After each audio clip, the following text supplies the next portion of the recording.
This is StarTalk. Neil deGrasse Tyson here, your personal astrophysicist. I got with me my co-host, Chet Nice. Chet, Hey, what's happening? all right, always good to have you there, man, especially when we have cosmic queries. Oh, fan favorite. Oh, yeah, fan favorite. We love them. You get to ask a question with sort of entry level participation in our Patreon program, just That's $5 right. a month. That's Then it. we collected them, and you know in advance what you're asking about because today's topics involve physics and philosophy. Oh, Ooh, oh. people love just talking about stuff for which there is no answer.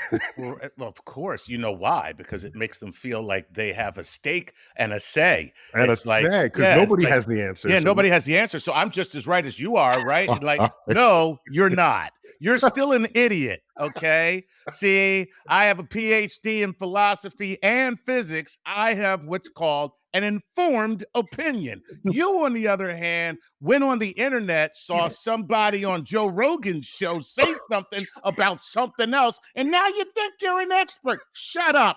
Shut up. All right, okay, sorry. that's the end of our show. Well, we're bringing into this an old friend and colleague, Sean Carroll. Sean, welcome to Star Talk. Hey, thanks for having me on, Neil. Well, welcome back to Star Talk. I should, Yeah, should yeah. say this is you've been on at least 4 or 5 times. You are one of the world's experts on not only physics, being a physicist, but you're also that subcategory of physicist who cares about philosophy and have engaged philosophers on the frontier of our understanding of physics. So it's great to have you for this Cosmic Queries. And dare I say, we crafted this Cosmic Queries around your expertise.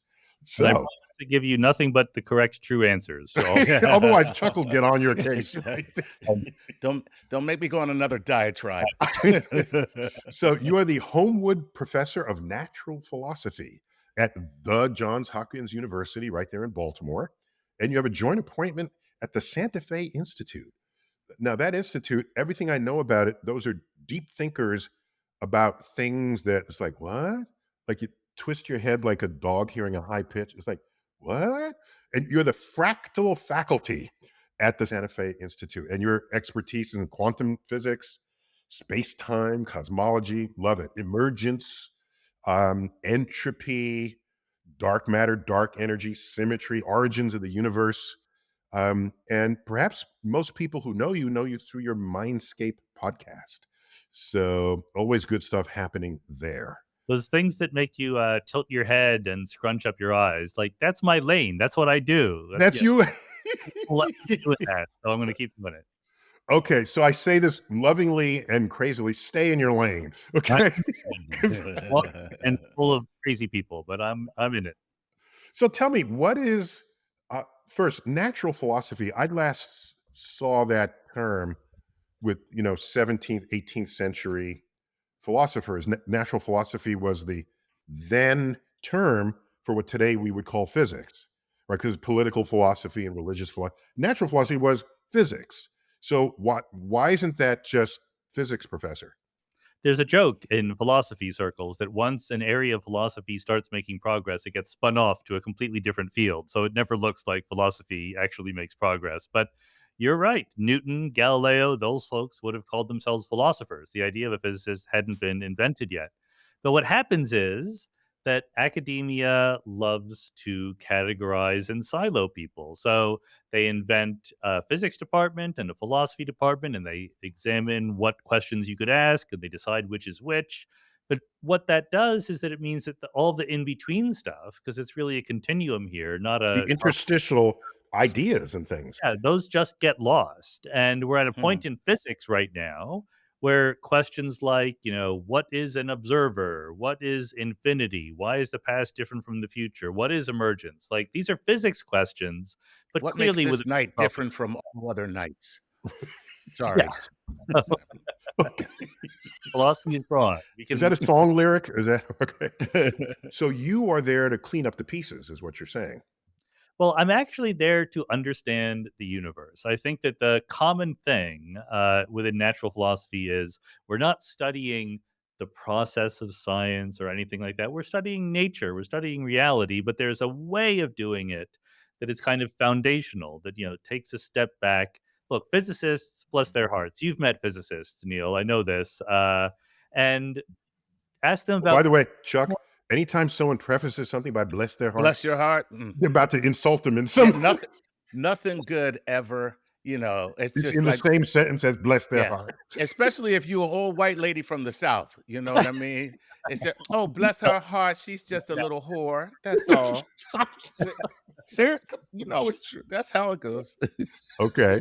I started a book by saying you do not need a PhD in theoretical physics to be afraid of quantum mechanics, but it doesn't hurt. And physicists don't want to dig into the deep questions about quantum mechanics. They want to calculate their differential equations. And Shut up and calculate. you shut up and calculate, and that's the opposite of what I like to do myself. So the philosophers humor me on that. So just to make sure all our audience is on the same page, quantum mechanics is amazingly successful at predicting and describing reality, but that reality defies all our common sense. And you reach a point where you just say, okay, I'll just live with that and continue to calculate. And Sean, you're telling me you're not satisfied with that.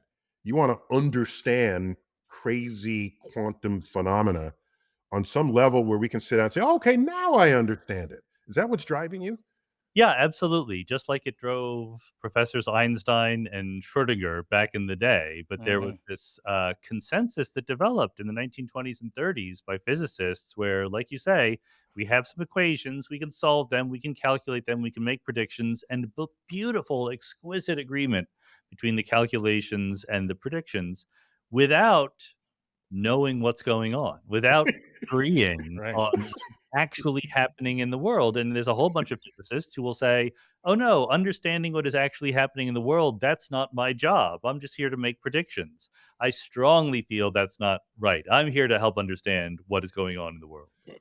Right. So you're the show your work part of this whole equation. Explain your work. Show it, explain it. Yeah. You cannot hide anything. No sweeping things under the rug. Yeah. It's okay to come up with the answers, but we got to know how we got there. Absolutely. Yeah. So, Sean, what's been in all the buzz in recent years is a quantum entanglement. All right. And let me offer my best explanation and you correct it, but then give me your understanding of it. All right. You can create two particles simultaneously that have sort of complementary properties, quantum properties to them, and they can separate and they know about each other. Dare I use the word know? They know about each other's existence. And the moment you make a measurement of one of them, the other particle's properties manifest to whoever is observing them.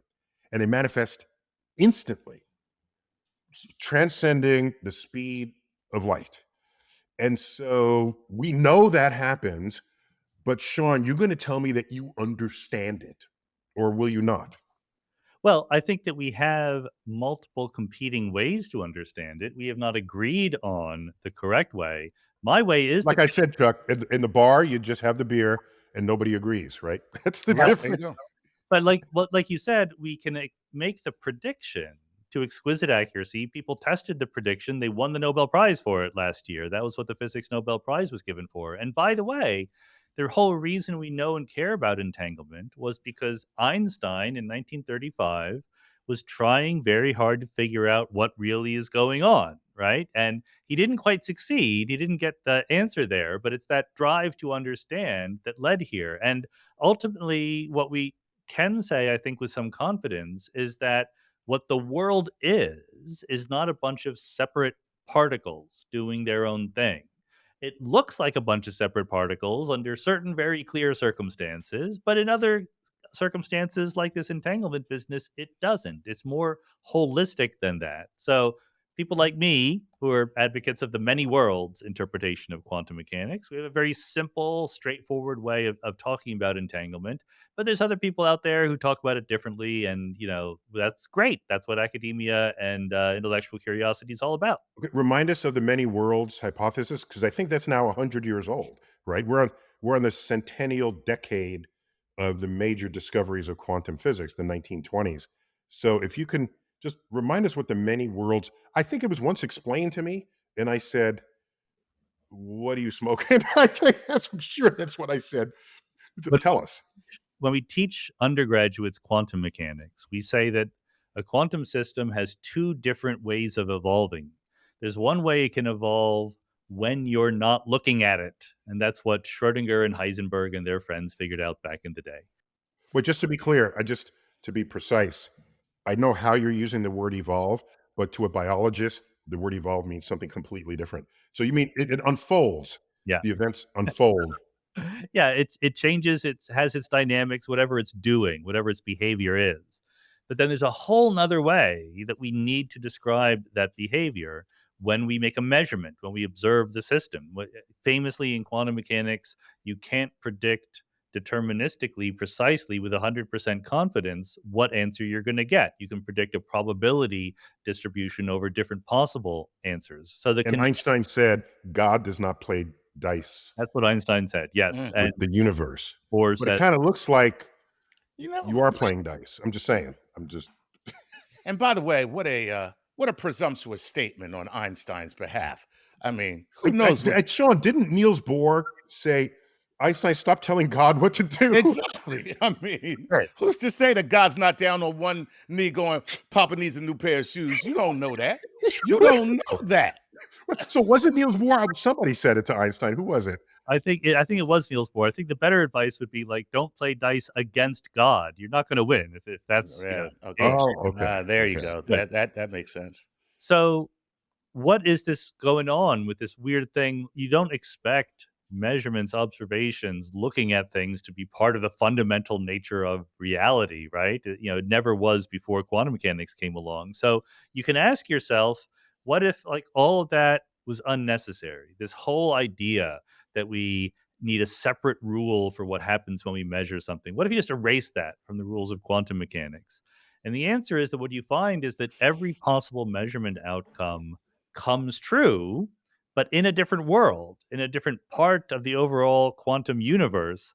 You get parallel worlds where different measurement outcomes are true. That's when I asked what the guy was smoking. Okay. Wow. Now, wait a minute. So these different worlds are in the same realm? Is that the case? Or are we talking about completely different unfoldings that create completely different scenarios that make the whole thing work? Or another way to ask that, do you have access to these other worlds? There you go. Thank you. You have an iPhone, you can download an app called Universe Splitter. And if you're ever stuck on what decision to make, should I have a hamburger? Should I have pizza for dinner tonight or whatever? Ask the Universe Splitter and it will come back with an answer. And you can be guaranteed that there's a whole nother universe which you can never interact with or talk to, in which you do the opposite thing. So it's split in that instant. Right. In that instant, yes. Yeah, at the decision instant. Okay.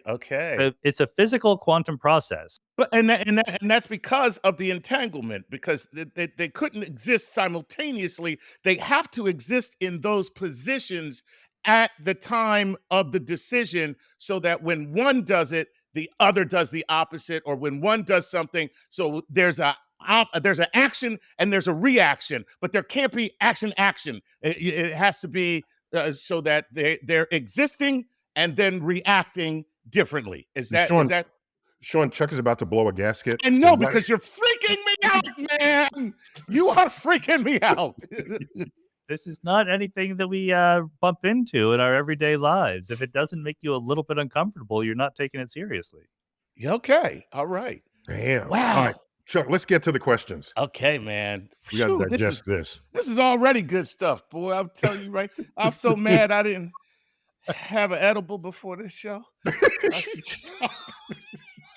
I really should have taken a gummy before this one. Doggone. Again, these are from our Patreon supporters. Thank you all for what you do for us. It allows us to experiment and bring new and creative content to you that's yet to be proven to be commercially viable.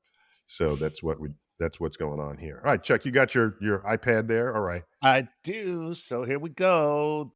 Hi, I'm Neil deGrasse Tyson, your personal astrophysicist. And I'm Lindsay Nix Walker, senior producer of StarTalk. And Neil and I just co-authored a brand new StarTalk book coming out September 12th.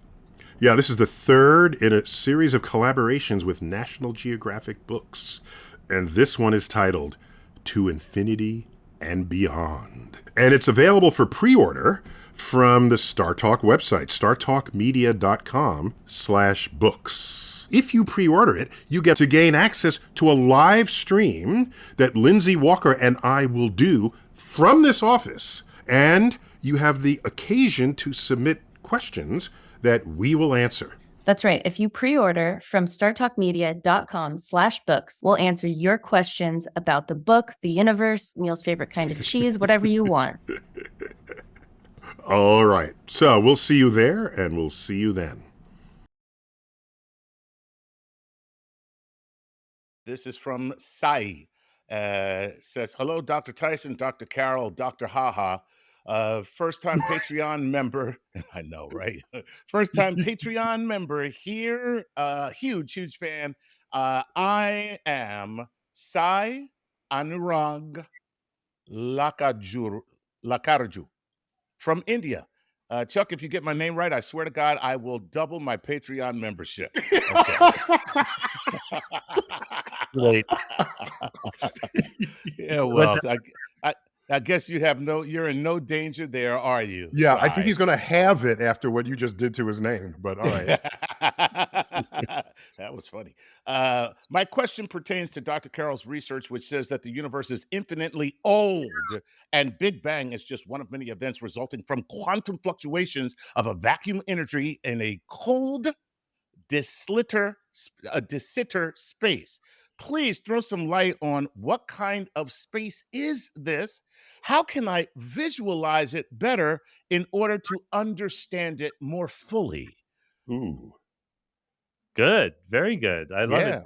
Yeah. Hanging out on the wrong street corners. I don't know where they pick these things up, but yes, this is all driven by the very famous philosophy question: why is the past different from the future? Why is there an arrow of time? Because the fundamental laws of physics have no arrow of time in them. The answer is entropy and the second law of thermodynamics. The universe used to be more organized, lower in entropy. The whole history of the universe is just entropy increasing, disorder and chaos developing all We're around. all going to die. That's the... It's not your fault necessarily, but you're contributing to the disorder and chaos all around us. And that started about 14 billion years ago near the Big Bang. At the moment of the beginning of the universe, our universe was exquisitely orderly. It doesn't necessarily look that way, but you run through the numbers and it's true. Why? Why is that true? Why was the early universe so orderly? And so I've long wondered about this, and I wrote a paper years ago now with a woman who was a graduate student of mine at the time, Jennifer Chen, where we proposed that the Big Bang was not the beginning of our universe. Other people proposed that in different contexts, but we made the case that you don't need a fine-tuned, special, organized, low-entropy beginning of the universe. The universe can be eternal. It can last forever. But what happens is it empties out, just like our universe is doing. A universe can be completely empty. The future of ours will be, but it still won't be perfectly quiet. There are still quantum fluctuations that can lead to whole new universes coming into existence. And as that happens, they all start in low entropy conditions, and the entropy grows and gives that little part of the universe an arrow of time. And the fun part is the far, far past, the same thing happens, but in the other direction. So there's sort of a symmetric shape to the universe, where the future is a story of more and more universes being created and the arrow of time pointing in that direction. The past is a story of more and more universes being created with people in them who think that we are in their past. I'm going to tell you right now, if Sai understands what the hell you just said, then they need to be the co-host of this show. So, Sean, what you're saying is there's some symmetric point among these universes and these time continua where we're in one direction, where entropy increases, but in principle, there's a whole other realm where entropy decreases. from our point of view, from the people living in it, they will always see entropy increasing because we always define the past as the direction in which entropy was lower.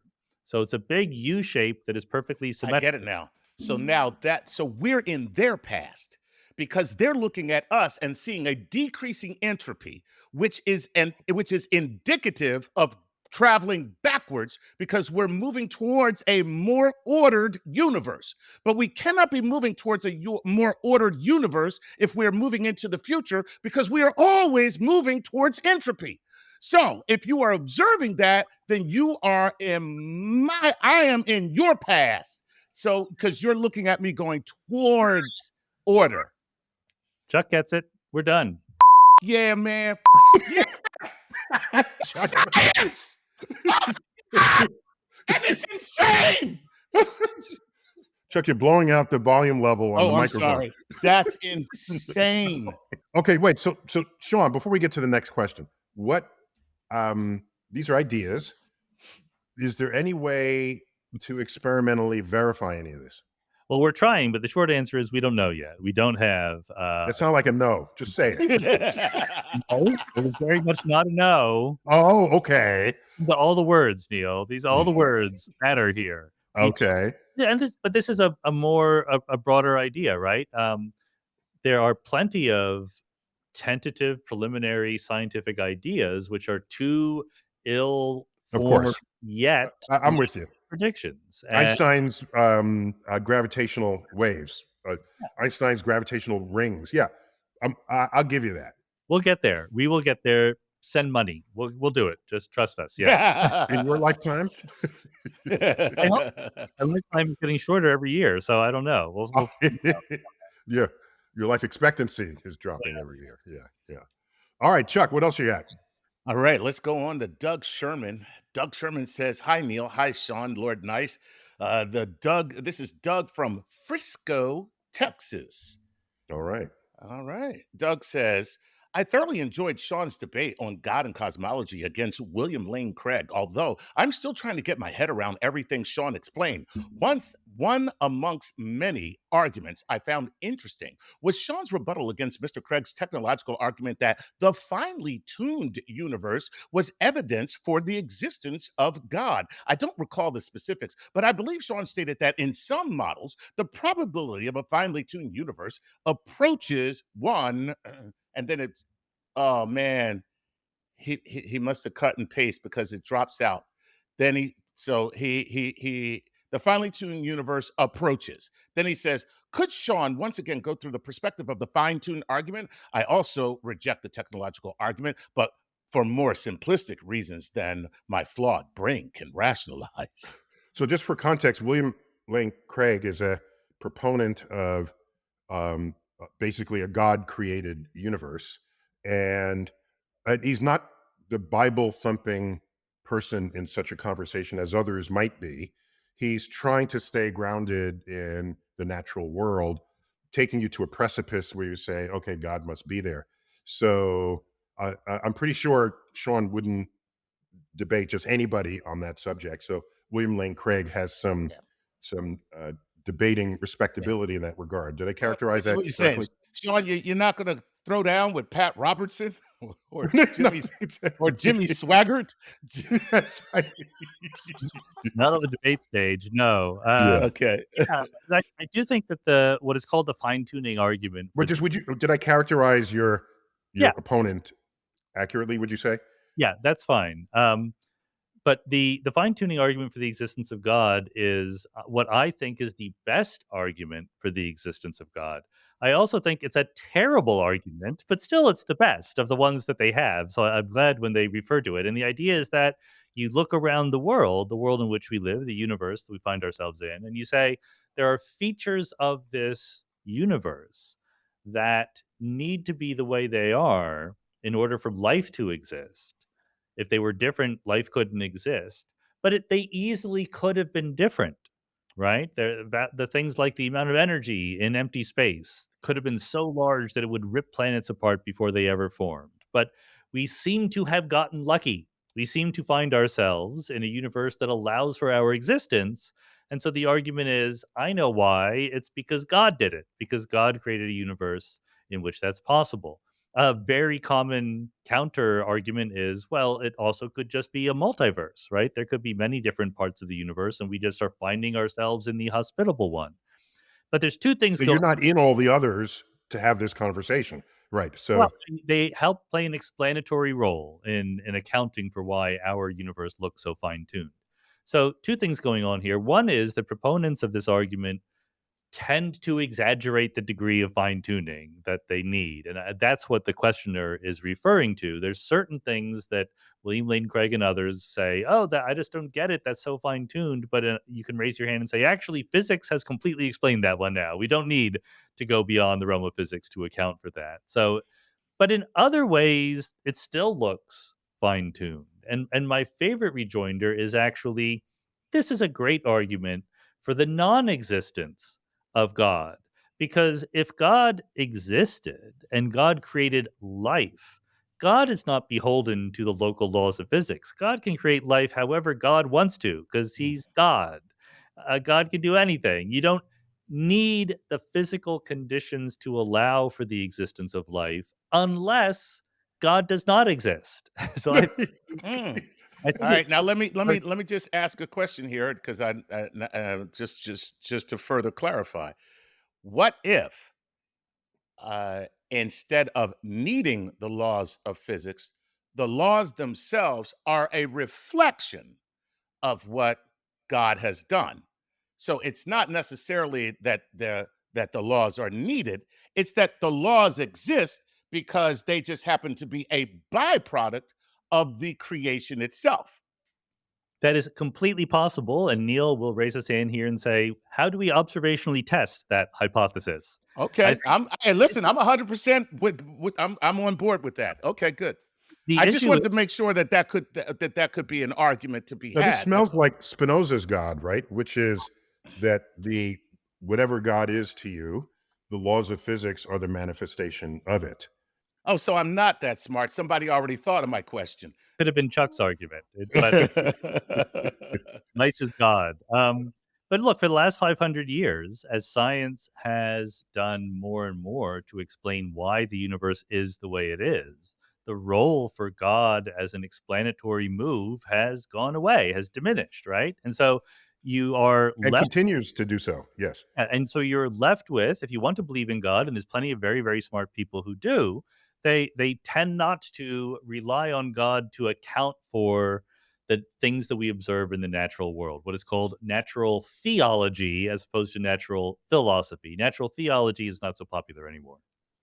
Mm. Gotcha. All right. Wow, fascinating stuff.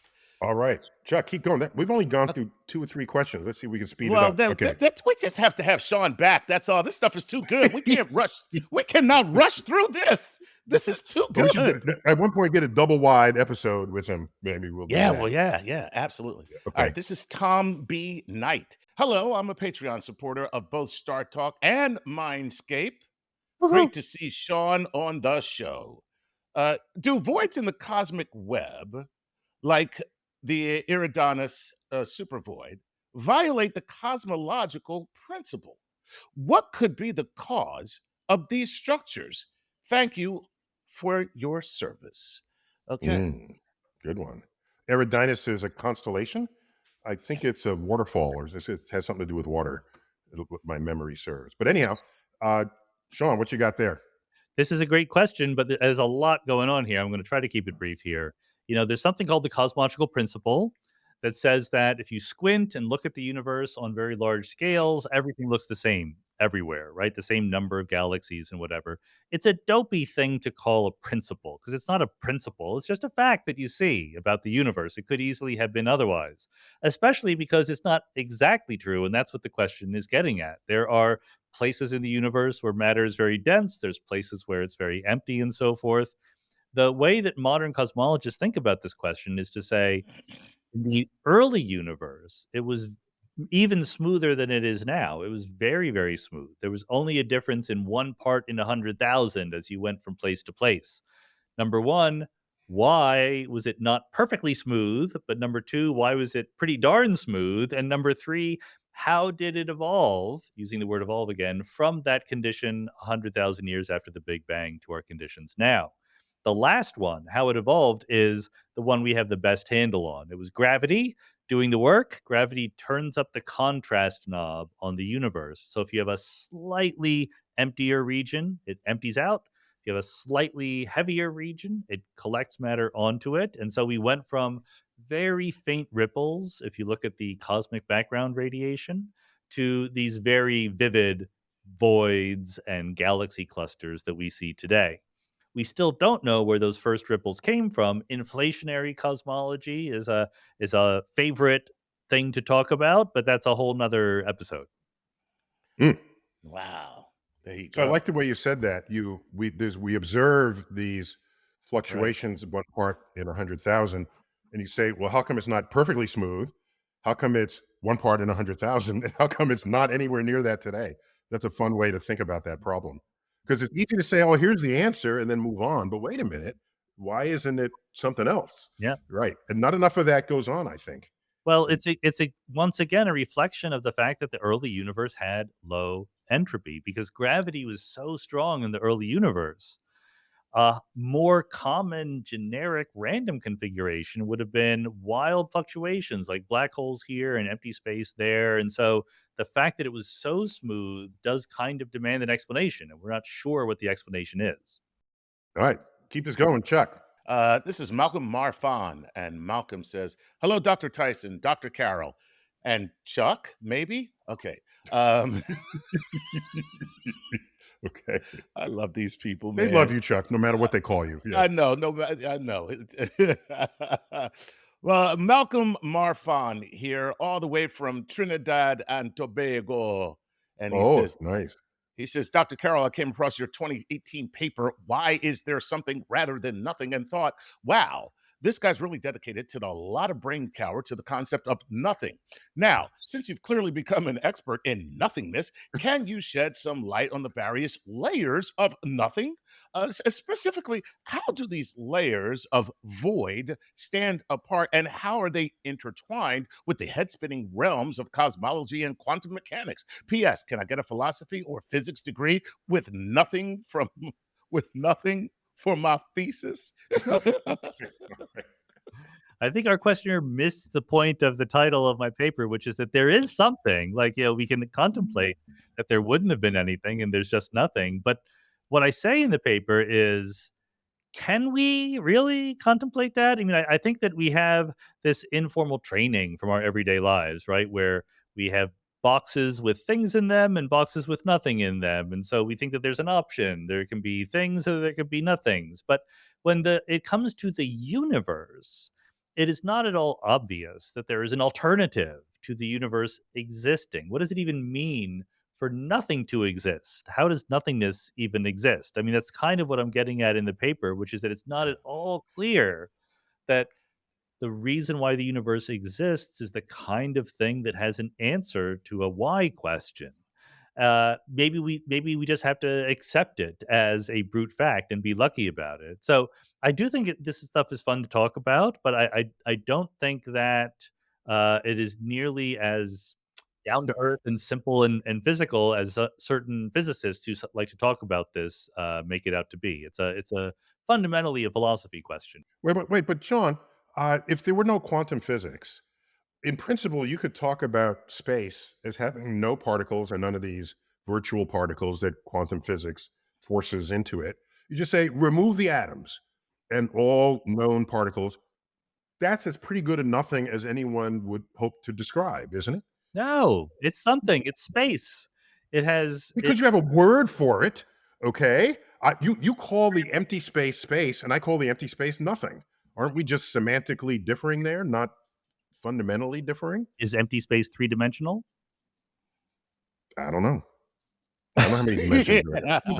You just don't want to answer it because you Okay, know. okay. So let's say it's three-dimensional and exists on a time continuum. Sure. So it has a property then. It's not nothingness. There's a way it could have been Well, different. you invoke a way to measure stuff in it. I wouldn't call that an inherent property of the empty space. It's different than four-dimensional empty space. Okay, so how about this? Yes. How about this? Okay.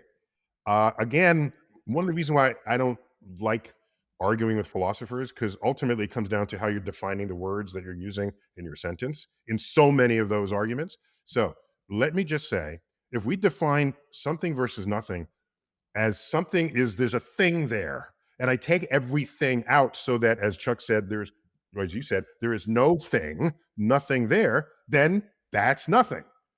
Okay. Now you're saying there's a grid system there that we can invoke or it's inherent. So that's a thing. Okay. So now I add to my inventory of a thing particles plus grid systems. Okay. Fine. Then that's there. So now we have to ask, can we take away the grid? What I think is a more interesting question is, do the laws of physics apply in that volume?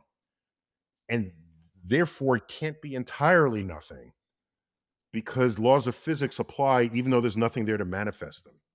Ooh, now you're getting deep. So I like it because you're invoking not what the system is, but counterfactual properties of what would happen to the system if you changed it a little bit, which is fine. It's a fine thing to do. Look, you're absolutely right that there is no pre existing definition of the word nothing to which we're referring here. You could have different ideas. I think at the deepest level of this question is, why is there a universe at all versus complete non-existence, not even space? I mean, even you had to preface your question by saying, like, imagine there was no quantum mechanics, and for that matter, secretly imagine there's no general relativity either, because Okay. Yeah. well, Yeah. so Okay. you're throwing away all of known physics to even ask your question. But of course, within known physics, you can ask plenty of questions about why isn't space empty? Why is space three-dimensional? Those are perfectly good physics questions. It's a little bit different than the question of why there's a universe at all. You can ask both of them separately. It's not a right or wrong thing to ask. Mhm. Right. Yeah. All right. Well, that's All right. super cool. What a great question. Yeah. Yeah. Because when someone says, why is there something rather than nothing? And I look out in the universe, which is mostly nothing, I say, there's a lot of nothing in the universe. I just, so whatever something we have that's is side by side with a lot of nothing, until you start invoking other definitions for what nothing can be. So that's all. That's my only point there. Well, Yeah. there you have it, Malcolm. We have discussed your question, and we have achieved nothing. So, Okay. Okay. all right. All right. Keep it going. This is Javier Ortega, who says, "Hi, you guys are just the best. Greetings from my artificial limbs development lab in Panama. Just a Nice. quick question that will not let me sleep. Due to the speed of light, we can only see the past while looking into distances of the cosmos. How do we know we are in the quote unquote real present? We sense everything with delay, even short distances. Also, there's a delay between our senses and our brain. Are we sure that we perceive now as now? Maybe it's just something relative to us, like movement. Maybe we are 5 hours in the past or 200 million light years in the past, according to some other arbitrary timeline or other alien beings that could be that could travel Yeah, instantly Chuck. to our Everybody's place. been smoking before they said Let me tell you, man, I told you. I told you. He says, I hope you read this message from the past. So, Please keep Sean, looking up. he makes an interesting point that what does the present even mean if everything we do to interact with the world has some kind of time delay? Yeah. Like I like that idea. The brain, our Oh, understanding, our senses, yeah, that's true. our my hand is not as it is, as it was a Yeah. billionth of a second ago. So what Yeah. does it even mean to talk about the present? Yeah, there's a Oh, yeah. science answer here and a philosophy answer here. I'll give you the science answer because it's quite good. Our brain does not perceive the present. Our brain puts together a picture of the world that is on a slight time delay. Like our brain wants to be able to bleep out things that it doesn't like. If you watch someone dribble a basketball and they're right next to you, you will see the basketball hit the ground, and you will hear the thump of the basketball against the ground, and they coincide. They go along with each other. If that person walks away, still true. You see and hear the same thing at the same time, even though the light gets to you much quicker than the sound. And what happens is if they keep walking away, suddenly they will go out of sync. The vision of the basketball hitting the ground and the sound of it, because That happens suddenly. So your brain is happens, correcting for it. Holy shit. yes, because your brain corrects for it as long as it's near enough. Your brain says this is all now.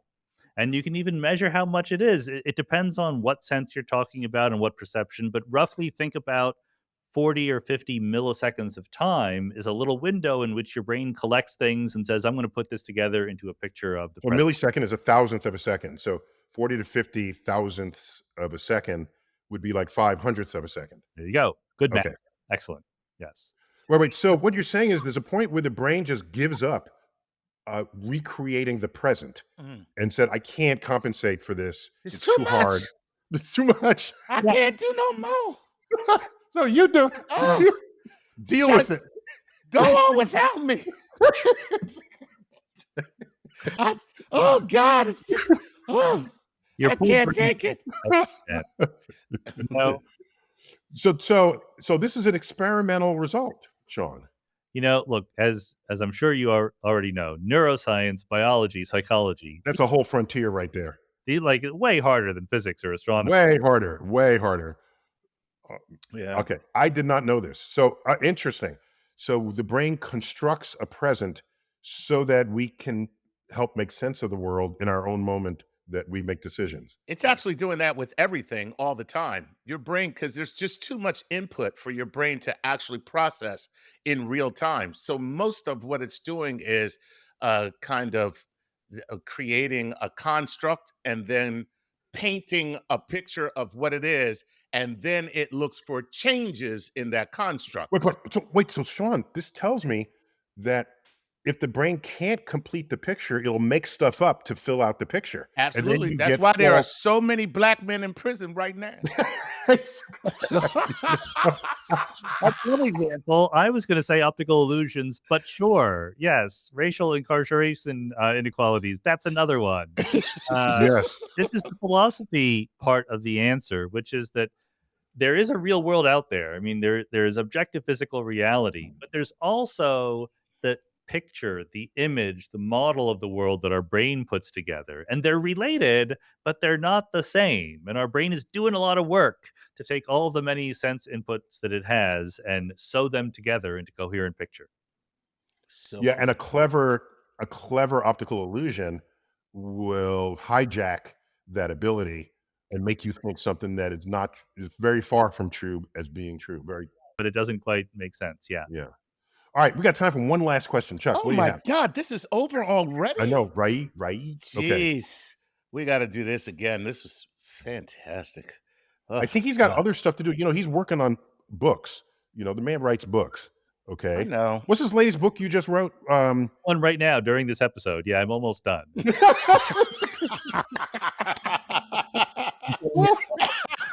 That's excellent. Wait, you've got a book, The Biggest Ideas in the Universe, Volume 1, and you're working on Volume 2.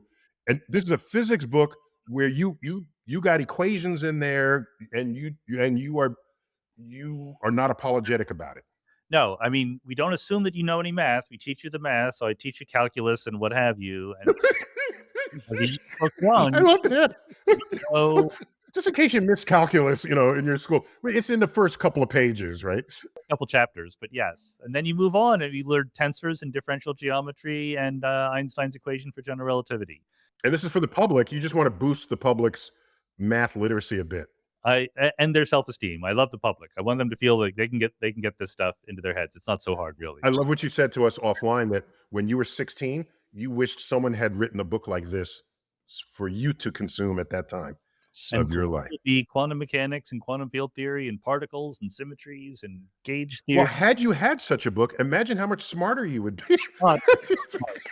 Yeah. We'd have figured this all out by now. All right, one last quick question. Go. Okay. Quick. This is Hamed Daoud, who says this. Hi, StarTalk. This is Hamed from Montreal, Canada. My question, are we still chasing the dream of a unified theory of physics, or is that just a dead end? I love Can it that. ever be achieved? Love it. Sean. Yeah, still chasing it because there is The universe. The universe is telling us what it does. It's just up to us to figure it out. So No, Sean, it's a philosophical bias that you presume everything can be explained under one field equation and everything derived. Isn't that a bias? Maybe the universe is fractured in this way with multiple forces that can't talk to one another. yeah, that's completely fine. I did not say it was just going to be one equation. I was just about to say it might be a terrible mess. We don't have any right to say that the final theory of the whole universe will be simple or elegant or easily understandable by us, but we can shoot for it, we can try, and we can give it our best shot and see what happens. That's what we're trying to do. Because we got bad history there in astronomy where Kepler he's a mathematician and he knows that geometry is beautiful and perfect, and there's certain number of platonic solids. There's like the cube and the pyramid and the dodecahedron, and he thinks that relates to the orbits of the planets, and he embeds one in the other. He is philosophically driven with some idea that the universe is beautiful and perfect.